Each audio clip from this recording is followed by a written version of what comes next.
We're continuing to lay the groundwork for our very aggressive first 100 days agenda in the Congress that we've all been planning for a long time and talking about for a while.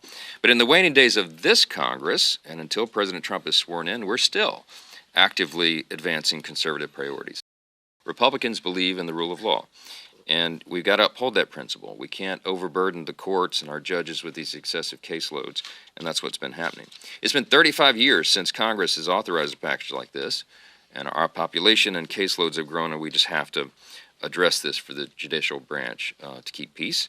More judges means more Americans can access equal and impartial justice without waiting years to get it. I'm excited to see this bill pass. I used to be a federal court litigator, and I can tell you it's desperately needed. We have to take some initiative on this. There's been some great work done on COSA.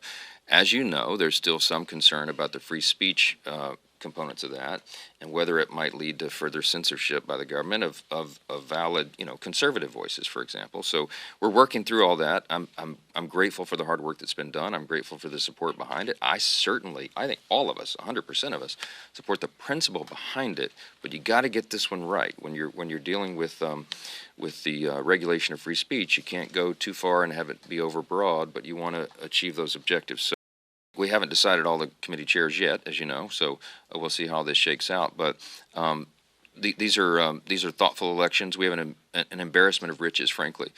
When you have multiple people running for these gavels, we discussed it yesterday in steering.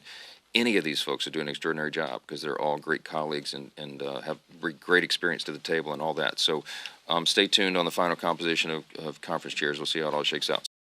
Y'all have heard me talking about our proverbial playbook we've been developing for about a year. It's well designed, and so we have a menu of options. What we're deciding right now is the sequence of how we run those plays, and it's really important. The House and the Senate have different calculations on how that's done, but we all have exactly the same priorities. The incoming administration, the Senate Republicans and the House Republicans, we got to take care of the border as a top priority, and we will.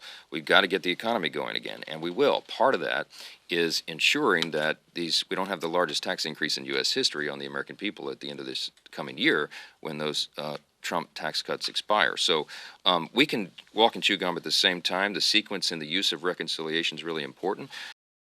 We're gonna come up with a play call that we have consensus on and that will work for the American people. We're going to achieve these objectives. We're going to get this done. And stay tuned on the sequence. We'll get back to you on that. Thank you all so much. Thanks.